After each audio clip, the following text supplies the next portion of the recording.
네, 성경에 보면요, 믿는 것과 아는 것이 하나 될 때 온전한 사람을 이룬다라고 그렇게 말씀하죠.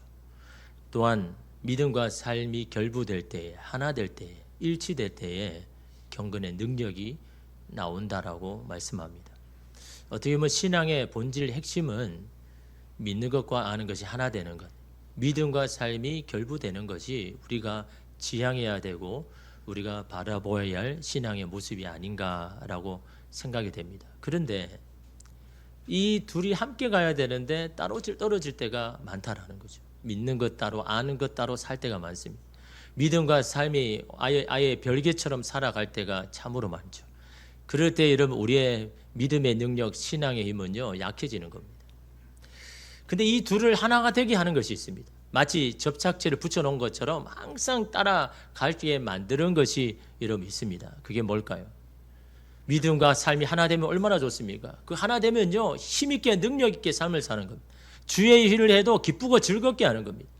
근데 이 둘이 분리되니까 항상 여러분 하는 일에 피곤하고 힘들고 괴로운 게 바로 그것이죠.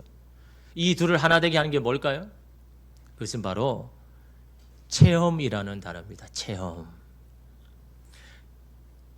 실제하신 하나님을, 그 살아계신 하나님을 내 삶 가운데 경험하는 것.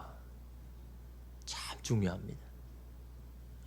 보이지 않는 하나님이 보이는 것처럼 느껴질 때, 성경에 일어난 일이 내 삶에 실제로 일어나는 것을 내가 볼 때, 모두의 사건이 나의 사건이 될 때, 어느덧 믿음과 삶이 하나 되는 것을 여러분 경험하게 되는 겁니다. 믿음과 아는 것이 하나 되어서 나아가는 그런 신앙생활을 여러분 할 수 있다라는 거죠. 저도 여러분 모태신앙입니다. 모태신앙을 가리켜 못된 신앙이라고 이야기하죠. 그 이유는 선머슴이 사람을 잡듯이 어설프게 아는 그것이 참으로 위험하다라는 거죠.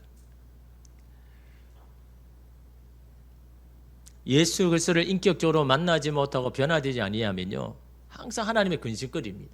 짐입니다. 여러분, 제가 몇 번 이야기 말씀드렸지만 저는 그 예수 그리스도를 인격적으로 만나는 것들을 자꾸 이렇게 고백하는 이유가 어떻게 보면 저의 연약함이기도 하죠. 모태신앙이다 보니까 교회도 예배도 그냥 형식적으로 다닐 때가 많죠. 의무적으로 부모님 가라고 하니까, 기도하라고 하니까. 그러니까 내 안에는 마음이 차가운 겁니다. 예배를 드려도 특별한 감흥이 없는 겁니다. 그냥 의식적으로 그냥 교회에 가고 수련회 가라니까 가는 것이고, 그게 당연하다고 생각을 하지 왜 그래야 되는지에 대한 분명한 여러분 그게 없는 겁니다. 여러분, 왜 내게 하나님 이렇게 가혹할까, 나를 힘들게 할까라고 이런 생각이 들거든. 내 자아가 너무 강하구나, 내 고집이 너무 세구나, 그렇게 생각하셔야 되는 겁니다. 여러분, 내 자아가 얼마나 강하면 여러분 그걸 꺾으려면 어떻게 해야 될까요? 그냥 가만히 여러분 해서 이게 꺾여지겠습니까? 무너지겠습니까? 저같이 굉장히 고만하고 고집이 센 사람이 그냥 여러분 하면 이게 여러분 꺾어지겠습니까? 하나님이 실제하는 것을 내가 경험하지 만나지 못하면 도마처럼요, 예수를 따라도 예수에 대해서 고백을 못하는 겁니다. 올 여름 수련회 때 기도 가운데 하나님께서 저의 모습을 보여주십니다. 기도를 하는데 십자가에서 자꾸 십자가에 예수님 달렸는데 자꾸 창을 찌르는 겁니다. 자꾸 창을. 도대체 왜 저 사람이 예수님을 자꾸 창을 찌르나 너무 궁금해가지고 이 사람이 두건을 쓰고 이렇게 돌아보면서 계속 이렇게 하는데, 저는 이제 얼굴을 못 보니까 가까이 다가가서 도대체 예수님은 그동안 또 많이 찔렸는데 왜 당신이 이유 없이 자꾸 창을 찌르냐. 그래서 가까이 가서 그 두건을 싹 벗겨버리니까 누굽니까? 바로 저의 모습을 보여주는 거예요. 제가 그 자리에서 계속 지르고 있는 겁니다. 뜨거운 가슴 없이, 목적 없이, 의미 없이, 머리로 하는 그 신앙이 결국 하나님을 계속 지르고 있는 그 모습을 여러분 제가 보는데요, 하나님, 제가 그렇게 했군요. 저는 제 나름대로 저희 할 일 도리를 다 했다고 생각했는데, 제가 제 삶으로 제 믿음으로 계속해서 하나님을 계속 창을 찌르는 그런 죄인 중에 죄인이군요 라는 것을 여러분 깨달아지는데, 여러분 그때 여러분 나의 모든 자아가 완전히 바사지고 부스러지고 깨트려지는 것을 여러분 경험했습니다. 그래서 그 자리에서 얼마나 한없이 울었는지 모릅니다. 몇 시간을 그 자리에서 통곡했습니다. 저의 진짜 모습을 봤으니까. 그걸 제게 보여주셨으니까. 그 이후에 저의 고민은 다른 게 아닙니다. 그러면 하나님, 저는 이제 어떻게 살아가야 할까요? 제가 하나님 앞에 이렇게 죄 많은 죄인이었는데 그런 저를 용서하여 주시고 저를 품어주시는 하나님 앞에 저는 어떻게 살아가야 될까요? 그게 제 인생의 고민이 되었습니다. 체험이 하나의 사건으로 끝나면 안 되죠. 주님을 만난 경험이 내 삶의 변화를 일구어 나가야 되는 겁니다. 체험 이전과 이후가 달라진 것이 있어야 되는 겁니다. 그것이 체험이 우리 신앙의 유익이 되는 겁니다. 그러기 위해서 어떻게 해야 될까요? 여러분도 주님 만난 경험이 있지 않습니까? 주님을 만나서 철저히 나의 자아가 깨어진 그런 것들이 있지 않습니까? 만약 없다면 여러분, 그런 체험이 있기를 여러분 기대하고 소망해야 되는 겁니다. 그 받은 체험을 어떻게 해야 될까요? 그걸 유지해야 되는 겁니다. 유지 안 하면요, 다 잊어버립니다. 지금까지 여러분 보면 제가 보니까요, 정말 하나님 은혜 아니면 살 수 없는 그 사람이 병원에서 깨끗한 몸으로 나왔는데요, 몇 년이 지나니까 다 잊어버리는 거예요. 하나님 언제 나를 도와주셨는지 잊어버리고 하나님 앞에 원망하고 불평하는 모습을 여러분 저는 보게 됩니다. 그 은혜를 유지하려고 해야 되는 겁니다. 그 은혜를 붙들려고 살기를 해야 되는 겁니다. 여러분 오늘 바울도 마찬가지지 않습니까? 바울도 여러분 예수 그리스도를 만나지 이후하고 완전히 다르지 않습니까? 다메섹 도상에서 예수를 만나기 전에는 어떻습니까? 그때도 하나님에 대한 열정은 있었죠. 그런데 그 열정은 뭡니까? 자기 의를 드러내는데 자기를 인정받는데 다 사용했지 하나님은 없는 겁니다. 그러나 예수 그리스도를 믿고는 어떻게 됐습니까? 자기의 열정이 하나님을 위한 열정으로 바뀌는 거예요. 하나님의 의를 나타내는 삶으로 이런 바뀌어지죠. 그런데 바울은요, 이 만난 경험을 붙들고 싶은 겁니다.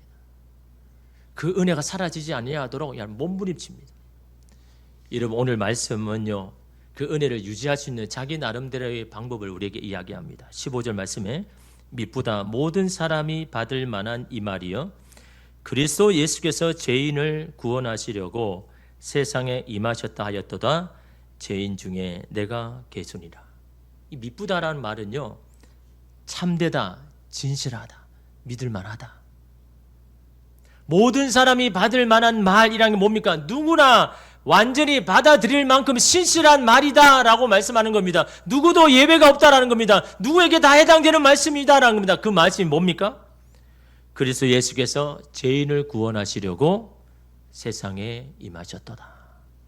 이 말씀 앞에 예외가 없다는 거죠. 누구나 여러분 여기에 해당된다라는 거죠. 예수 그리스도는 모든 사람을 구원하기 위해서 이 땅에 오셨는데, 여러분 바울은 이걸 어떻게 받아들입니까? 나의 사건이야, 나의 사건. 다른 사람이 들어야 할 말씀이 아니라, 다른 사람에게 해당하는 말씀이 아니라 나에게 해당하는 말씀, 나에게 일어나야 할 사건. 모든 사람을 구원하여 이 땅에 오셨지만 특별히 나를 구원하기 위하여서, 죄 많은 나를 위해서 이 땅에 나를 구원하기 위해서 이 땅에 오셨다라는 나의 사건으로 받아들이다는 거죠. 여러분 이게 뭡니까? 자기인식입니다. 자기 객관화요. 여러분 사람이 자기 객관화 안 되면요, 가짜의 삶 붙들고 사는 겁니다. 만들어낸 모습 붙들고 사는 겁니다. 이 자기 객관화가 얼마나 중요합니까? 내 자신을 객관화 본다 참 어렵죠. 여러분 자신을 객관화 할 수가 있습니까? 하기 어렵습니다. 왜? 나는 나 자신을 사랑하거든요. 나는 나 자신을 지키고 싶거든요. 그게 본능인 겁니다. 그래서 내가 비록 허물이 많고 내가 약점이 있어도 자꾸 그걸 감추려고 하죠. 그걸 나타내지 않습니다. 나를 보호하기 위해서. 이거는 여러분 본성인 겁니다. 근데 이걸 깨트리고 내 자신을 철저하게 객관적으로 본다? 쉽지 않죠. 근데 이 자기 객관화가 되면요, 내가 옳은 선택, 옳은 길을 걸어갈 수 있는 지혜가 생깁니다. 현실을 똑바로 볼 수 있는 눈이 생깁니다. 그래서 제가 챗 GPT에게 물어봤죠. 자기 객관화 어떻게 하면 되겠니? 첫 번째 나오는 게 뭐냐니까요, 자기 인식. 내가 누구인지를 먼저 알아야 된다는 거죠.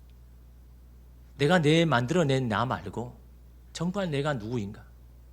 그래서 여러분 사람들이 여러분에게 뭐라고 이야기하거든요. 그게 맞다고 생각하셔야 되는 거예요. 나는 나 자신을 객관화 못합니다. 나 자신을 똑바로 못합니다. 근데 여러분 남은 어떻습니까? 내가 아니니까 객관적으로 볼 수 있잖아요. 말할 수 있잖아요. 그 다른 사람이 여러분 하는 것에 대해서 저 사람 왜 나를 자꾸 그런 잘못된 것만 이야기하냐가 아니라 내가 볼지 못하는 것을 저 사람이 보고 나에게 말하는구나 라고 자꾸 생각하셔야 여러분 자기 객관화가 되는데, 남이 자꾸 그런 이야기하니까 듣기 싫은 겁니다. 그럴 때 여러분 기가 막히면요, 닫으면요, 자기 객관화가 안 되는 겁니다. 자기 인식이 중요합니다. 그런데 우리는 어떻습니까? 사람 앞이 아니죠. 하나님 앞에서. 하나님 앞에서 과연 내가 누구인가? 하나님 앞에 선 나는 도대체 어떤 은혜를 받았는가? 그걸 날마다 생각하는 게 자기 인식인 겁니다. 여러분, 바울은요, 그거 하고 있는 겁니다. 모든 사람을 구원하여 이 땅에 오셨지만 특별히 나를 구원하여 위해서 이 땅에 오셨습니다. 나는 그런 은혜와 사랑을 받은 사람입니다. 나는 그 은혜 앞에 나는 누구입니까? 라고 질문한 것에 대답이 뭡니까? 나는 죄인 중에 괴수입니다. 근데 여러분, 아무도 바울을 죄인이라고 말하지 않습니다. 오히려 바울은요, 존경만을 받을 만한 사람입니다. 바울이 허물이 있다고 하지만 다른 사람에 비하면 아무것도 아닙니다. 그럼에도 왜 바울은 자기를 죄인의 우두머리라고 말할까요? 하나님 앞에서 자기가 받은 은혜가 뭔지를 그 은혜 앞에 말마다 서니까요. 여러분, 하나님의 은혜 앞에 선 사람은요, 하나를 포기합니다. 뭘 포기할까요? 남과 비교하려는 거요. 그걸 포기해버립니다. 남이 지금 중요한 게 아니잖아요. 내가 하나님 앞에서 은혜를 받았고 그 큰 사랑을 받았는데 자기 비교하는 걸, 여러분, 남을 비교하는 걸 포기해버립니다. 우리는 보통 내 자신을 어떻게 가늠합니까? 남과 계속 비교하잖아요. 남에게 있는 것, 내게 없는 것, 남이 없는 것, 내게 있는 것, 자꾸 비교하면서 뭡니까? 그래도 내가 저 사람보다 낫지. 내가 저 사람보다 내가 그래도 덜 죄인이지, 덜 허물을 있지 라고 자기 만족에 이름 빠지지 않습니다. 그것이 진짜인 줄 알고 살다가 예수 그리스도를 인격적으로 만나면 그 모든 것이 다 깨어지는 겁니다. 바로 그때 내가 가짜를 붙들고 살았구나, 내가 만들어낸 내 모습을 보고 살았구나 라는 걸 깨닫게 될 때, 그때 여러분 나오는 고백이 바로 하나님의 그 은혜를 받을 만한 자격이 제게는 없습니다. 정말 죄인이라서 죄인의 기수라고 말하는 게 아닙니다. 그 하나님의 은혜 앞에 서니까 내가 그 은혜를 받을 만한 자격이 없는 사람이라고 지금 고백하고 있는 겁니다. 내가 자격이 있어 그 은혜 받은 것이 아닙니다. 내가 그런 권리가 있어서 받은 게 아닙니다. 나는 하나님 당신의 그런 은혜를 받을 만한 자격이 없는 사람입니다라는 그 고백, 자기 인식이 바로 나는 죄인 중에 괴수입니다라는 고백을요, 계속 하는 겁니다. 저희 어릴 적 교회 친구들이 많은데요, 그 친구 중에 모태신앙인 친구도 많죠. 그 모태신앙 중에 한 친구는 아버지 어머님이 장로님 권사님입니다. 그러니까 어릴 때부터 교회를 나왔죠. 집에서부터 가정예배를 드리고, 교회 주일날 교회에 빠지는 것은 있을 수도 없는 일. 그런데 여러분, 그 친구의 마음은 참으로 냉랭합니다. 예배를 들어도 별 감흥이 없습니다. 그냥 의식적으로 그냥 그 자리에 앉는 거죠. 어느 날 대표 예배 시간에 대표 기도를 하는데 눈을 뜨고 주변을 사람 지켜보는 겁니다. 도대체 저 사람 어떻게 하나. 기도 관심이 없는 거죠. 어떤 모습으로 기도하나 눈을 뜨고 막 쳐다보는 겁니다. 그래서 제가 그걸 보고 막 눈으로 막 시선을 줬죠. 너 도대체 기도하러 뭐 하냐? 저도 눈을 뜨면서.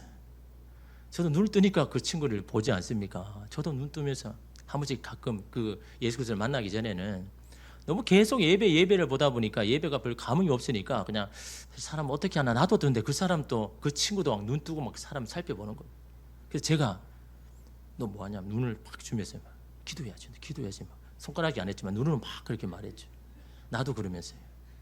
사람이 그런 겁니다. 나는 괜찮고 나무 하면 안 되는 겁니다. 여러분, 그런 친구가요, 대학에 들어가서 기독교 동아리 들어가서 동아리 수련회 때 예수를 인격적으로 만납니다. 완전히 깨어졌습니다. 근데 자기가 내가 정말 그렇게 큰 죄인이었구나. 야, 너도 그랬어. 나는 이미 고1 때 그랬지만 너는 나보다 조금 그러네. 나는 고1 때 그랬는데 이 친구는 이제 대학 가서 그러니까 약간 그걸 미리 알아야지. 너 이제 알았냐 하면서. 같은 모태신앙도 다른 거야. 근데 똑같은 고백하는 겁니다. 내가 지금까지 살아왔던 그 인생들이 하나님 앞에 너무너무 죄된 인생이라. 그 인격적으로 여러분 만나니까요, 기도가 달라지고 예배가 달라지고 말씀을 듣는 태도가 달라져요. 그래서 이 친구가 카톡 대문 사진에 어느 날에는요, 아이들만의 팬입니까 제자입니까? 라는 그 책 제목, 그래서 not a fan이라는 그 글자를요, 가슴 대문판에 탁 이렇게 올려놓습니다. 그 남을 보이기 위한 게 아니라 자기가 계속 보려고 해요. 내가 정말 예수를 믿는데 그냥 팬처럼 그냥 좋아서 따라가는 사람인가? 아니면 정말 예수 그리스도 그 길을 가는 제자인가? 날마다 자기 인식하려고, 자기를 돌아보려고, 내가 누구인가를 계속해서 인식하기 위해서 아예 카톡 대이메일 사진에 나노 팬, 그 제가 한 번은 야 너가 나보다 낫네, 그 예수를 붙들고 싶은 겁니다. 내가 그때 나를 만나주신 그 예수님을 붙들고 싶어서 제자로 살고 싶은 그 마음이요, 그 안에 있는 겁니다. 병원을 운영하는데 항상 교회 생각인 거예요. 구역 예배를 빠지지 않습니다. 남자도 저녁에, 그 교회는요 저녁에 이게 예배를 드리는데, 자기 집에서 돌아가면서 예배를 드리는데 다 오픈을 합니다. 물론 그 집이 다 용산 거기에 한강에 보이는 그런 데지만, 그래도 여러분 주 구역 예배 되면 저녁마다 다 모여가지고 초청해가지고 음식을 이렇게 대접하면서 예배를 드리는데, 또 어느 날 구역장이 됐대요. 남자인데 구역장이 돼가지고 병원에서 뭐 이렇게 진료를 보는데 항상 생각했죠. 교회가 있어요. 어떻게 하면 내가 잘 섬길까, 잘 할까. 그렇다고 여러분 자기 일을 그냥 대충 하는 게 아니죠. 마음의 중심이 어디 있냐라는 거죠. 진료를 보면서도 여러분 항상 그 생각인 거예요. 그러니까 아직도 안 망하고 저 강남에서 잘하고 있더라고요. 여러분, 주님을 만나면요, 삶의 방향과 질문이 달라지는 거예요. 내가 무엇을 위해서 살아야 될까? 어떻게 살아야 될까? 예수 그리스도를 만난 사람의 공통적인 고백이며 여러분 변화인 겁니다. 여러분 성자라고 하는 어거스틴도 날마다 여러분 사람을 만날 때마다 뭐라고 이야기합니까? 내가 예수 그리스도를 믿으면 믿을수록, 알면 알수록 저는 더 큰 죄인입니다 라고 그렇게 고백합니다. 아니 뭘 그렇게 잘못해서 만난 사람마다 예수를 알면 알수록 나 그 더 큰 죄인이라고. 여러분 그런 사람도 여러분 고백하는데, 오늘 우리는 어떨까요? 오늘 우리가 예수 그리스도를 만나면 똑같은 이런 고백을 하는 겁니다. 저는 이 세상의 어떤 사람보다 저는 하나님 앞에 죄인입니다. 여러분 그런 사람이요 은혜를 붙들 수 있는 겁니다. 그 은혜 가운데 여러분 사는 겁니다. 여러분 바리새인 보십시오. 바리새인 어떻게 기도합니까? 하나님이여, 나는 다른 사람들과 같이 아니함을 감사하나이다. 뭘 감사합니까? 다른 사람보다 더 나은 것을 하나님 앞에 감사하고 있는 겁니다. 남과 비교해서. 여러분 이게 주님을 위한, 여러분 하나님을 위한 삶입니까? 자기 위한 삶이죠. 그러나 여러분 세리는 어떻게 기도합니까? 하나님이여 불쌍히 여기소서, 나는 죄인이로소이다. 하나님의 은혜 앞에 자신과 비교할 만한 다른 죄인들은 이 세상에 없습니다. 제가 되어 제일 큰 죄인입니다. 그러니 나를 용서해 주십시오. 나를 긍휼히 여겨주십시오. 나를 불쌍히 여겨주십시오. 여러분 누가 하나님을 체험한 사람입니까? 누가 인격적으로 만난 사람의 이름은 고백입니까? 자랑과 업적과 인정과 칭찬에 매달리면 매달릴수록 두 가지의 여러분 삶을 살게 됩니다. 그 인정과 칭찬을 받기 위해서 막 목매달아 다녀간 사람은 두 가지 여러분 반응하는데, 첫 번째는요 삶이 위축되거나, 두 번째 삶이 부풀어지거나. 위축되어 가지고 막 절망감에 낙심 가운데 완전히 이렇게 꺼지거나, 아니면 막 부풀어져 가지고 하나님 앞에 교만하게 살든지. 다른 사람의 친정과 여러분 칭찬과 여러분 그래 인정의 맹마름이요, 그럴 수밖에 없는 겁니다. 가짜인 삶을 만들어가 살 수밖에 없는 겁니다. 남에게 보여주는 삶을 살기에 사람들의 인정을 받아도 공허하고 인생이 허무할 수밖에 없는 겁니다. 예수 그리스도를 실제로 만난 사람은요 당연히 자기 자랑에서 벗어납니다. 하나님의 은혜 앞에서 살아간 사람이 어떻게 자기를 자랑할 수가 있겠습니까? 하나님의 은혜 앞에 자기를 자랑할 게 아무것도 없는데 어떻게 자랑하겠습니까? 만약에 그런 사람이 있다면요, 여러분 두 가지인 겁니다. 하나님을 인격적으로 아직 만나지 못했든지, 아니면 가짜의 인생을 붙들고 살든지. 하나님 은혜 앞에서 살면요 그럴 수가 없는 거죠. 바울은 모든 사람이 받아야 할 사건을 자신의 사건으로 받아들였습니다. 그리고 날마다 자신이 받았던 그 은혜와 그 사랑 앞에 자신을 세우려고 하는 겁니다. 그것이 여러분 매일매일 일상의 하나님의 은혜의 현장이 되는, 그 일상의 기적과 같은 삶을 살아가는 게 바로 바울이 여러분 고백하는 인생 아닙니까? 그래서 의도적으로 바울도요 자기를 소개할 때 어떻게 말합니까? 사도 중에 지극히 작은 자요, 모든 성도 중에 지극히 작은 자보다 더 작은 자가 저입니다라고 사람을 만나자마자 계속해서 그 이야기합니다. 왜요? 왜 의도적으로 합니까? 아니 세상 사람은 어떻게든 자기를 나타내고 자기를 드러내려고 하는데 왜 자기는 계속해서 자기는 그런 사람입니다, 가장 작은 사람입니다 라고 이야기를 할까요? 내가 받은 그 은혜가 너무 귀하니까 그거 붙들고 싶은 겁니다. 내가 교만해지지 아니하고 하나님을 붙들고 살기 위하여서 의도적으로라도 자꾸 자기를 그렇게 이야기합니다. 왜냐하면 그가 받은 은혜가 뭔지를 분명히 알기 때문이죠. 그게 여러분 16절 말씀입니다. 그러나 내가 긍휼을 입은 까닭은, 자신이 하나님 앞에 예수를 만나는 은혜를 입은 까닭은 예수 그리스도께서 내게 먼저 일체 오래 참으심을 보이사 후에 주를 믿어 영생 얻는 자들에게 본이 되게 하려 하심이라. 자신이 긍휼을 받은 까닭이 뭐라고요? 자기의 자랑도 배경도 아닙니다. 자신을 오래 참으시는 그 사랑 때문에 오래 참으셨다는 거죠. 누구를요? 바울을, 자기 자신을요. 참으시지 아니면 그 죄 때문에 망해버리고 그 죄 때문에 그냥 아예 죽어버릴 건데 참으시는 겁니다. 오래 참으심 때문에 내가 이렇게 사는 것이고, 주님이 나를 참아주시니까 그래도 하나님께서 사도로 사역자로 세워주시는 것은 하나님이 나를 참아주시기 때문에, 내가 잘났어도 아니라 나를 오랫동안 참아주시는 거예요. 그래, 또 기다릴게, 또 기다릴게. 여러분, 부모인 여러분, 자녀들이 하는 말 여러분 믿을 때 정말 믿어서 믿어줍니까? 또 실망하실 걸 알면서 또 믿어주잖아요. 또 나를 여러분 실망할 걸 알면서 또 그냥 속아주지 않습니까? 그게 부모의 마음이고 여러분 주님의 마음 아닙니까? 또 저렇게 고백하지만 저렇게 안 할 걸 알지만 그래도 믿어주는 겁니다. 오래 참음인 겁니다. 그래서 여러분 바울이 지금 예수 그리스도를 만났다라고 이야기하는데, 근데 더 중요한 거는 이후에 예수 그리스도를 믿어서 영접하여서 돌아올 그 사람들의 본이 되게 하기 위해서 그런 나의 인생도 하나님이 사용하신다라는 겁니다. 어떤 인생이요? 모델로, 표본으로. 자신의 약점 허물이잖아요. 예수 그리스도를 믿기 전에 얼마나 악랄하게 했습니까? 예수 그리스도 믿는 자를 박해하고 죽이는 일에 앞장섰잖아요. 여러분, 그런 삶은요 기독교 공동체 안에서 내세울 게 없는 겁니다. 그런데 어떻게 합니까? 그걸요 모델로 삼겠다는 거. 그러니까 여러분, 사람들 그런 겁니다. 야, 봐라, 저렇게 악한 저 바울도 저렇게 변했잖아.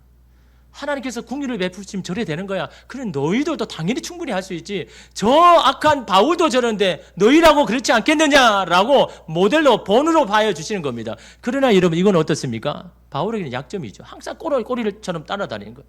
그래서 사람들이 바울이 지나가면 어떤 이야기를 했을까요? 막 수근수근하면서, 야, 저 바울 맞지? 저 바울이 예전에 꼴통 같았는데 막 지금 완전히 변해가 개관천선했네.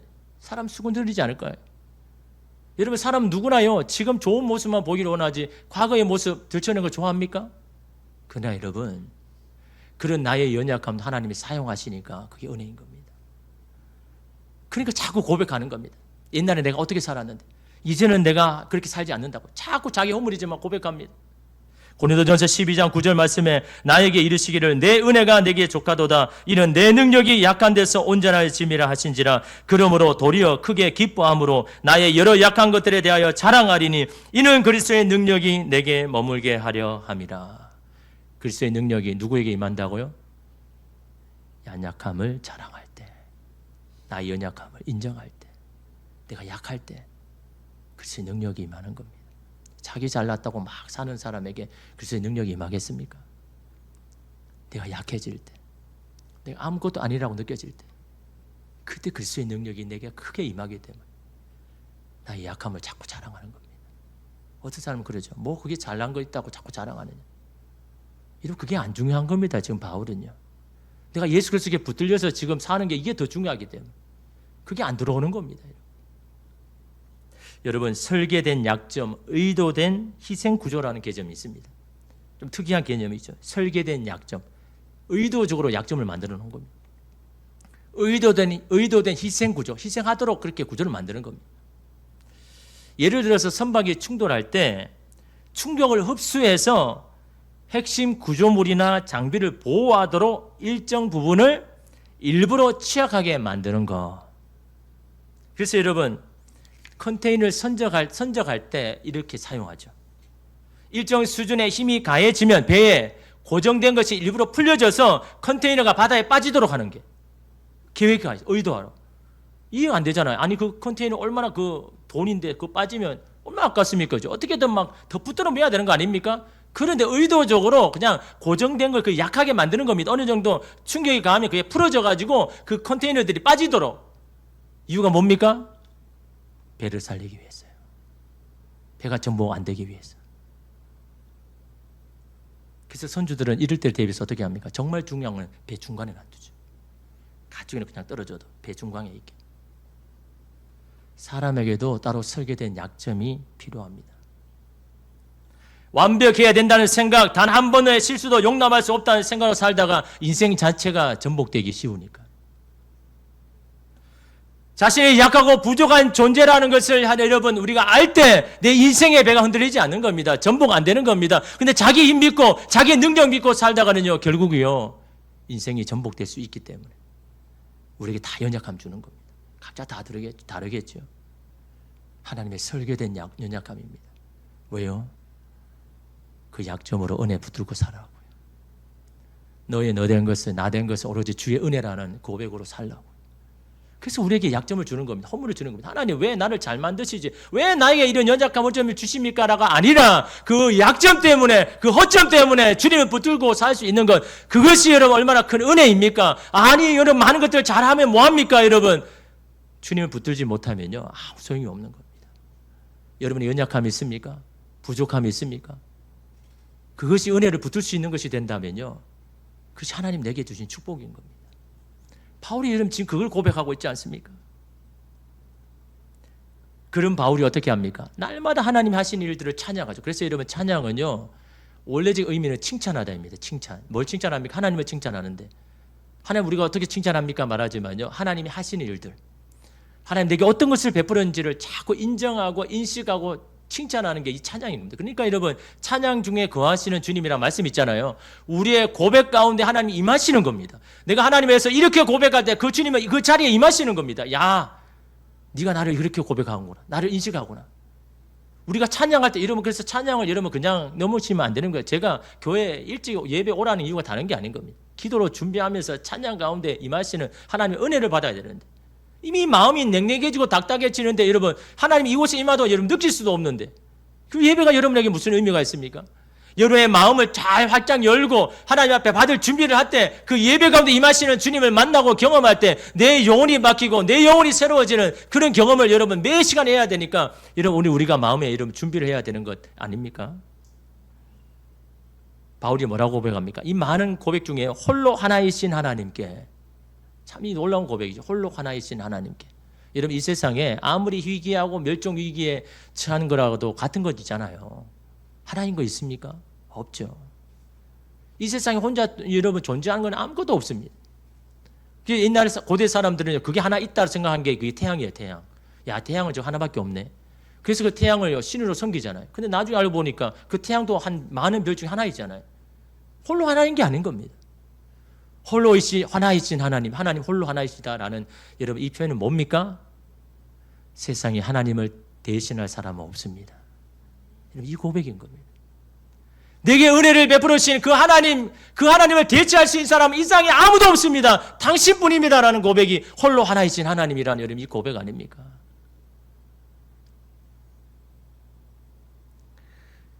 그 하나님을 내가 안다고 우리의 일상과 무슨 관계가 있나라고 말하는 사람이 있겠죠. 그 하나님은 하나님이고 나는 나인데. 물론 여러분 하나님이 깊이 안다고 내 인생의 문제가 바로바로 풀리지는 않죠. 근데 여러분 하나님을 깊이 알면요. 여러분이 바라보는 인생을 다르게 보게 되는 겁니다. 하나님의 눈으로 보게 되는 겁니다. 그 하나님의 눈으로 볼 때 그 모든 것이 다 기회인 겁니다. 내게 주신 기회, 내게 주신 은혜. 당연히 여러분 인생이 바뀌죠. 삶의 문제가 해결될 게 아니라 여러분의 인생이 바뀌어야 되고 바라보는 시각이 바뀌어야 되고 여러분의 영혼이 바뀌어야 여러분 그것이 중요한 것이지 여러분 당장의 문제가 해결되는 게 아닌 겁니다. 하나님은 그 문제를 터치하는 게 아니라 여러분을 터치하기를 원하는 겁니다. 여러분의 심령을 바꾸기를 원하는 겁니다. 여러분의 주님을 만나기를 원하는 것이지 우리의 바람은 우리의 보이는 문제가 해결되기를 원하지만 하나님 그것보다요 근본적으로 저와 여러분을 바꾸기를 원하십니다. 하나님 나를 바꾸시옵소서. 자꾸 남 바꾸라고 이야기하지 말고요. 저 사람만 바꾸면 모든 게 됩니다 말하지 말고 하나님 나를 바꾸십시오. 나를 변화시켜 주십시오. 내가 바뀌면요 다 바뀌어지는 겁니다. 여러분 알코올 중독인 아버지를 둔 한 청년이 있었습니다. 여러분 알코올 중독, 마약 중독처럼 정말 끊기 어렵죠. 이 아버지도 병원에 몇 번이나 가서 그렇게 했지만 안 되는 겁니다. 끊을 수가 없는 거예요. 이 정도 술이면요 술을 안 먹으면 막 손이 흔들리고 떨리고 막 뭐 과대망상증도 생기고 막. 그래서 여러분 그 어머니와 아들이요 아버지가 기도하기 시작합니다. 하나님 너무너무 불쌍합니다. 그동안 그렇게 참되게 살았는데 저렇게 이 술을 끊지 못해가지고 인생을 제대로 살지 못하니까 너무너무 불쌍한 마음에 어머니와 이 자식이 기도하기 시작합니다. 기도를 여러분 했는데 해도 안 되는 겁니다.